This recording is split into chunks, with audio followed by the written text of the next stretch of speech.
আসসালামু আলাইকুম। আজকে আমরা ফ্ল্যাট লক মেশিনের সিলকাটি সেটআপ দেখাবো। এটাকে বলে স্পাইডার সেটআপ। তো এটার প্রথমে আপনার উচ্চতা রাখবেন 8 মিলিমিটার। এটার যেই উচ্চতা আছে হাইটটা রাখবেন 8 মিলিমিটার। নিডল প্লেট থেকে স্পাইডারের হাইট রাখবেন 8 মিলিমিটার। নিডল থেকে স্পাইডারের দূরত্ব রাখবেন 1 মিলিমিটার। নিডল থেকে স্পাইডারের স্পেসটা রাখবেন 1 মিলিমিটার।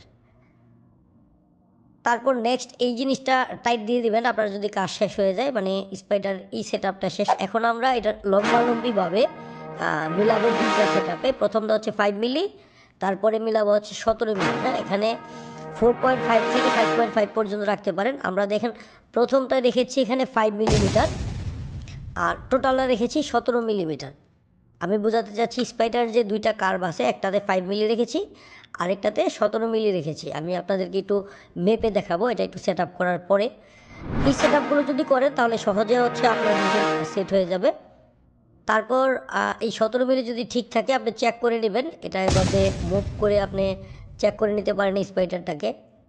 আমি একটু মুভ করে আপনাদেরকে দেখাচ্ছি। এইভাবে চেক করে নেবেন যে 17 মিলিমিটার ঠিক আছে কিনা। এই গার্ডারটাকে আপনি কিভাবে রাখবেন, একদম সেন্টারে রাখবেন। হ্যাঁ, দেখুন আমার যেই স্পাইডারের যেই সেন্টার পয়েন্টটা, এই সেন্টার পয়েন্টের একদম মাঝামাঝি রাখবেন যাতে টাচ না করে, এরকমভাবে একটা অবস্থানে রাখবেন। যদি টাচ করে তাহলে কিন্তু হবে না, একটু গ্যাপ রাখতে হবে। আপনি এখানে 1 মিলিমিটারের মতো গ্যাপ রাখতে পারেন।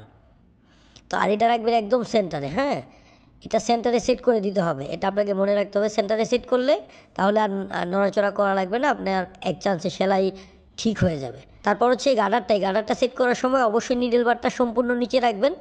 নিডল বারটা সম্পূর্ণ নিচে রাখার পরে গার্ডারটা আপনারা সেট করবেন। এভাবে সেট করে দেবেন, তাহলে আপনার সব কয়টা সেটআপ যদি এরকম ঠিক থাকে আপনার মেশিন ভালো চলবে। আশা করি বুঝতে পেরেছেন। যদি কোনো কিছু বুঝতে অসুবিধা হয় অবশ্যই কমেন্টস করবেন, আমরা আপনাদেরকে সাপোর্ট দেবো ইনশাল্লাহ। সবার সুস্বাস্থ্য কামনা করছি, ভালো থাকবেন।